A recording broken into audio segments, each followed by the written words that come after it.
वफाक पे हमला जब करें तो खुद दुम दबा कर भाग जाएं। कहते तो आप ये थे कि मैं सीने पे गोली खाऊंगा, लेकिन पीठ दिखाकर भाग गए। आपके सरकारी मुलाजम, सरकारी गाड़ियां और तो और बानी पीटीआई की बहनें भी आप वहां गिरफ्तार करवा के चले गए। एक तरफ ऐसी वजीर आला है जो हर रोज किसी नए प्रोजेक्ट का संगे बुनियाद रखती है, आगाज करती है, या किसी प्रोजेक्ट को आगे बढ़ाते हुए उसकी कारकर्दगी का जायजा लेती है। कभी ट्रैक्टर चलाकर किसान के साथ, कभी धीरानी लोगों के और उन बच्चियों के सर पे हाथ रखती है जिनका कोई पुरसाने हाल नहीं, कभी संगे बुनियाद रखकर, और कभी कारपेट सड़कें उसका संगे बुनियाद रखकर किसी न किसी फलाही प्रोजेक्ट का रोज संगे बुनियाद रखती है। और दूसरी तरफ वो वजीर आला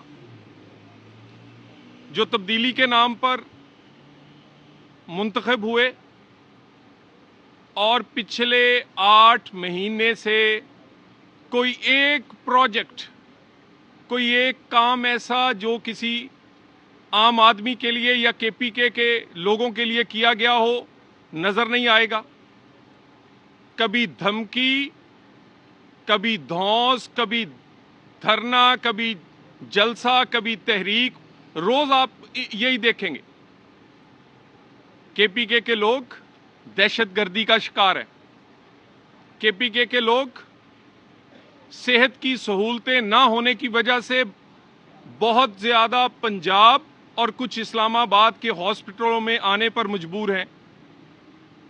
केपीके में कोई धीरानी प्रोग्राम नहीं, किसी किसान के लिए ग्रीन ट्रैक्टर या किसी ऐसे आदमी के लिए जो बिजली का बिल नहीं दे सकता उसके लिए सोलर का प्रोजेक्ट नहीं है।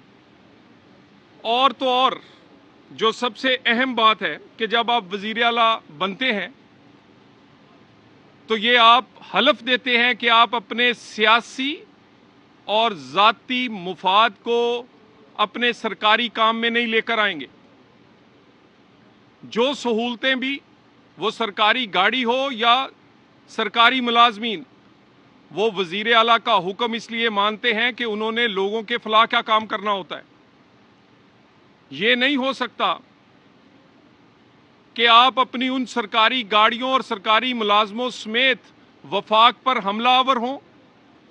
वफाक पे हमला जब करें तो खुद दुम दबाकर भाग जाएं। कहते तो आप ये थे कि मैं सीने पे गोली खाऊंगा, लेकिन पीठ दिखाकर भाग गए। आपके सरकारी मुलाजम, सरकारी गाड़ियां और तो और बानी पीटीआई की बहनें भी आप वहां गिरफ्तार करवा के चले गए। और उसके बाद ये जो सरकारी मुलाजम या मुजाहिरीन गिरफ्तार हुए, जो चढ़ाई वजीर आला केपीके ने की, उससे ना सिर्फ बेशुमार नुकसान हुआ, बल्कि वहां पर एक सिपाही जो अपनी ड्यूटी कर रहा था, पुलिस कांस्टेबल, वो भी शहीद हुआ। जिन लोगों ने शहीद किया, जिन लोगों ने तशद्दुद किया, जो गिरफ्तार हुए, उनको जब जमानत मिली तो केपीके हाउस में उनको हार पहनाए गए, उनके लिए इनाम का ऐलान किया गया, छुट्टियां दी गई और उनकी हौसला अफजाई के लिए कहा गया कि आपको 1 स्टेप प्रमोशन दी जाएगी। यानी आपका रवैया ये होगा कि एक तरफ दुश्मन से लड़ने वाले और दहशतगर्दी से लड़ने वाले जो शहीद हुए पाकिस्तान के फोर्सेस के लोग, उनकी यादगारों को भी और जिन लोगों ने पुलिस कांस्टेबल शहीद किया, इस्लामाबाद में तोड़ फोड़ की, उन लोगों को आप हीरो बना रहे हैं। करना क्या चाहते हैं? क्या मैसेज देना चाहते हैं? और आप समझते हैं कि वफाकी हुकूमत के पास ऑप्शंस नहीं है, वफाकी हुकूमत के पास और कोई रास्ता नहीं है। ہر چیز کی ایک انتہا ہوتی ہے، اور ایک انتہا کے بعد جب کوئی ریڈ لائن کراس کرتا ہے تو پھر بہت سارے آئینی آپشنز موجود ہیں وفاقی حکومت اور ریاست کے پاس.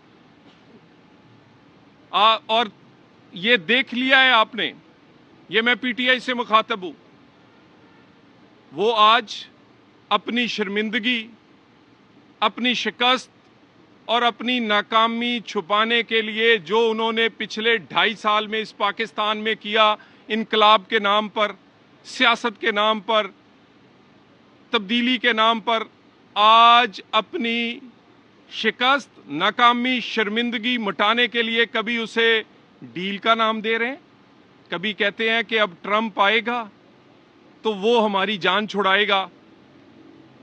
یہ ڈیل کی افواہیں، یہ ٹرمپ کا نام شکست تسلیم کر رہے ہیں اور اپنی فیس سیونگ چاہتے ہیں. آپ کیا نہیں کیا، کب سے شروع ہیں؟ تحریک عدم اعتماد سے آغاز ہوا، کہا کہ میں یہ سائفر لہرایا ہے اور اب انقلاب آئے گا پاکستان میں. پاکستان میں پہلی دفعہ چیف آف آرمی سٹاف کی اپوائنٹمنٹ رکوانے کے لیے لانگ مارچ ہوا.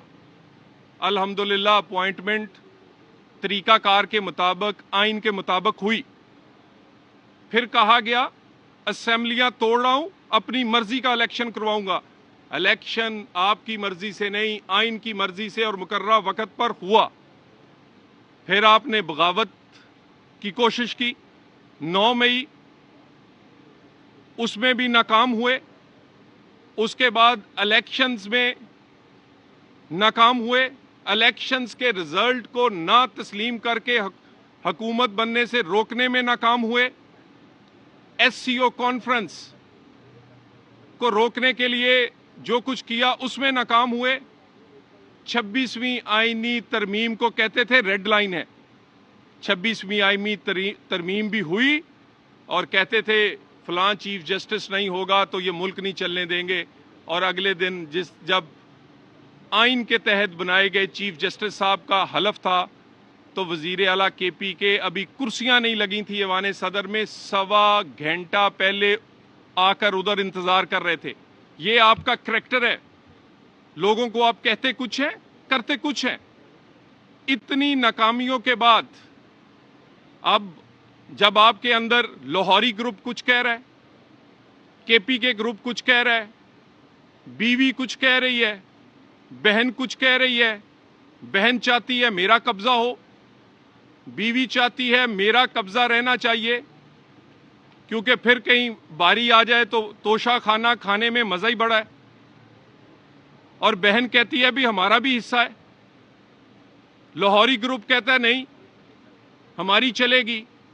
کے پی کے گروپ کہتا ہے نہیں بھائی اسمبلی میں ہم ہیں، حکومت ہماری ہے، ہماری چلے گی.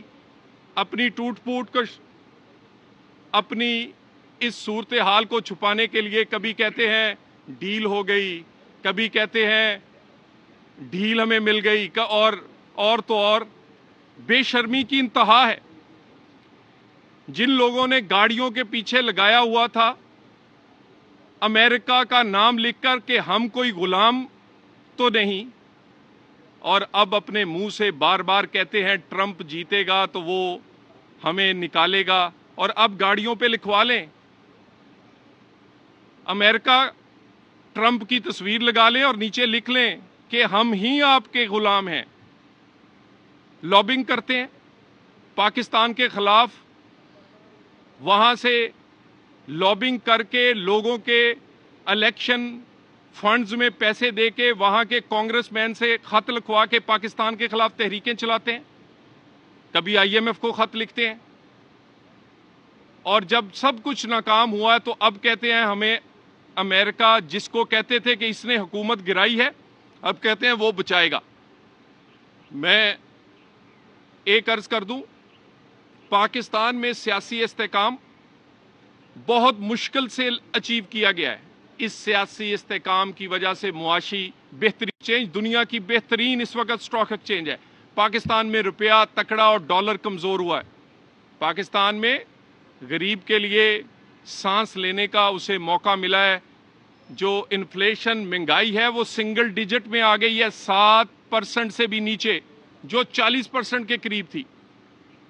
पाकिस्तान में लोग इन्वेस्ट कर रहे हैं। एक तरफ वजीर आजम कभी किसी मुल्क और कभी किसी मुल्क अपने मुल्क के लिए इन्वेस्टमेंट मांगने के लिए जगह जगह जा रहे हैं, और कुछ लोग यहां जब इन्वेस्टमेंट आने लगती है, जब कोई बड़ा इन्वेस्टमेंट या दोस्त मुल्क आना चाहता है तो एहतजाज का आप ऐलान कर देते हैं। एससीओ में क्या तकलीफ थी आपको? उससे 2 दिन पहले सऊदी डेलीगेशन आया, उसने अरबों डॉलर की इन्वेस्टमेंट अनाउंस करनी थी, उसको रोकना चाहते थे। एससीओ के बाद सीपैक 2 शुरू होना था, चाइनीज वजीर आजम इधर आया हुआ था, उसको आप क्या पैगाम देना चाहते थे?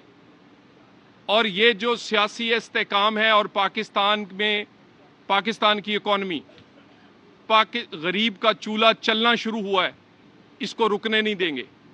इस सियासी इस्तेकाम की बहुत बड़ी कॉस्ट पाकिस्तान पेश कर चुका है। इसकी बहुत बड़ी कीमत पाकिस्तान के आम लोग, 24 करोड़ लोग, और खुसूसन हमारे वो मेहनतकश और मजदूर पे कर चुके हैं। लोग आज भी बिजली गैस के बिल हों या आम जिंदगी, उनके लिए गुजारना मुश्किल है। अगर उनके हालात बेहतर होने लगे हैं, अगर एनर्जी की प्राइस नीचे आ रही है, अगर पेट्रोल या बिजली की कीमतों को नीचे लाने की हुकूमत कोशिश कर रही है, अगर पाकिस्तान में डॉलर कंट्रोल की वजह से और पंजाब में खुसूसन जितने की रोटी थी उससे 10 रुपए कम पे आज भी 13, 14, 15 रुपए पे मिल रही है, और दूसरे सूबों में 25 पे, तो ये सारी चीजें आपको तकलीफ किस बात की है? स्टॉक एक्सचेंज की बेहतरी की, रुपए के मजबूत होने की, महंगाई में कमी की, पंजाब और वफाकी हुकूमत के उन इकदामात की जिनका तल्लक डायरेक्टली आम आदमी से है। तहरीक आप चलाने में नाकाम रहे हैं, इनकलाब लाने में नाकाम रहे हैं, हुकूमत और रियासत को ब्लैकमेल करने में नाकाम रहे हैं, और अब अपने जख्म चाटने और शिकस्त और अपनी नाकामी छुपाने के लिए इसको ढील का नाम ना दें। आपके करतूतों पे कोई डील नहीं होगी। 9 मई पे कोई कॉम्प्रोमाइज नहीं होगा। 190 मिलियन आपकी जेबों से और आपके अकाउंटों से निकाला जाएगा। तोशा खाना, बुशरा बीबी, आपके वो जो एक जाली पर्दा किया हुआ है, उसके अंदर जो हुकूमत पाकिस्तान के हार और हीरे छुपे हुए हैं वो निकालेंगे। इन चीज़ों पे, और आप समझते हैं कि आप इस्लामाबाद आएँ, सिपाही को शहीद करें और लोगों को फूलों के हार पहनाएं और वफाकी हुकूमत देखती रहेगी? नहीं। वफाकी हुकूमत पाकिस्तान में आम आदमी की जिंदगी और रियासत को चलाने के लिए आइन, कानून और किसी किस्म की डील और ढील के बिल्कुल हम सोचते भी नहीं। सियासी इस्तेकाम को मजबूत करेंगे। 26वीं तरमीम हुई है, 126वीं भी करनी पड़ी तो पाकिस्तान के लोगों के लिए, गरीब का चूल्हा चलाने के लिए, इकॉनमी चलाने के लिए, पाकिस्तान में कानून की अमलदारी के लिए करेंगे।